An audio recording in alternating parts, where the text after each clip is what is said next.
Old daughter came up on stage. We've got that for you. Here it is. I just wanted to say, speak up, sweetheart, speak up.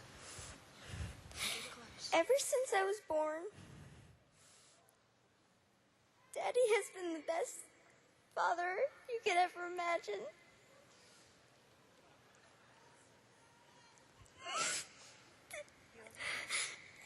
And I just wanted to say I love him so much.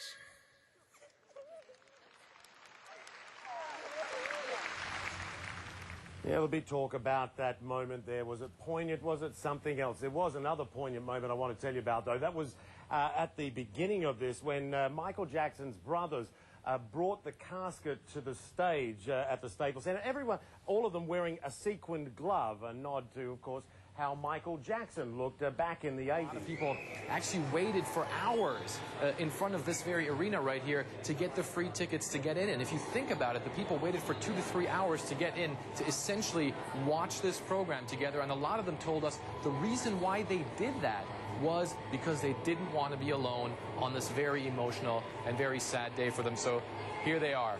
I'm young, but I know him since I was little, and I love his music. And my parents were also big fans of him. He connects races, religions, and just connects the people of the world. His music must live forever and give us the energy for the future. You know, reporting the news effectively when you're in the field, it requires being very flexible. Of course, being able to switch from one topic to another, literally at a moment's notice. Now, you can just ask one of our favourite business correspondents, Poppy Harlow and her team. Now, what was happening was they were in Detroit doing a series of economy stories for a special program that CNN was doing. And of course, Michael Jackson's death happened. Everything changed. The breaking news took over, and they dropped everything to bring you the initial reaction of fans in Detroit. Why Detroit being important? Well, it's the home of Motown, and that's where Jackson's career began. Here's a flashback to the day he died.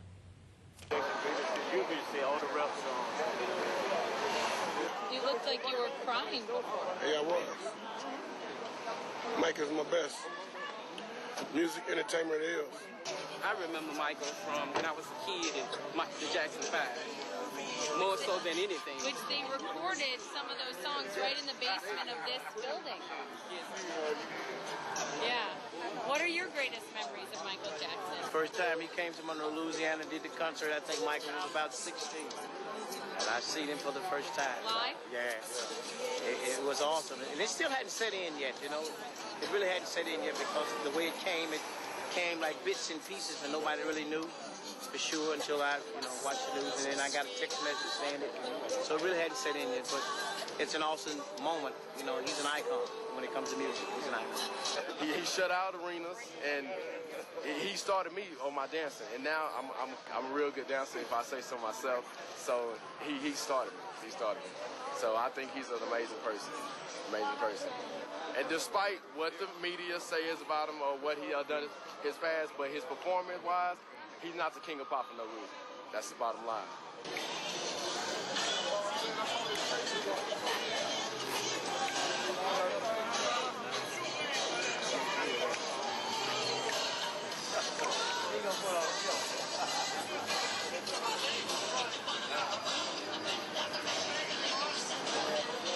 What would you say to Michael right now if he was here?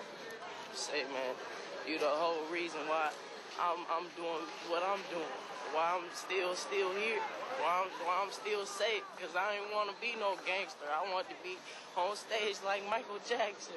Selected me to be part of his video. He asked me my name, I told him who I was, and when he discovered that I was a Jackson, he told me he wanted me to be directly behind him.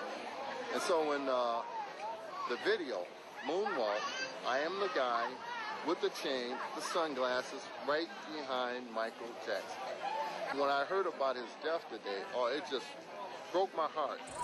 Crazy. So we were on our way back to the hotel trying to find food, and we get news that Michael Jackson died, and our executive producer called.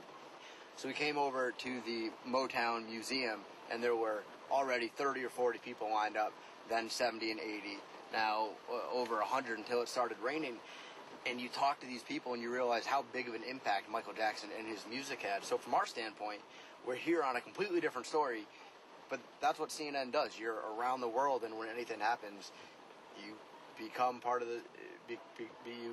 the resource of CNN. And we came here, Poppy interviewed people, we went live on CNN.com and brought people here that Michael Jackson affected at some point in their life through his music, and shared their views with everyone, hopefully online.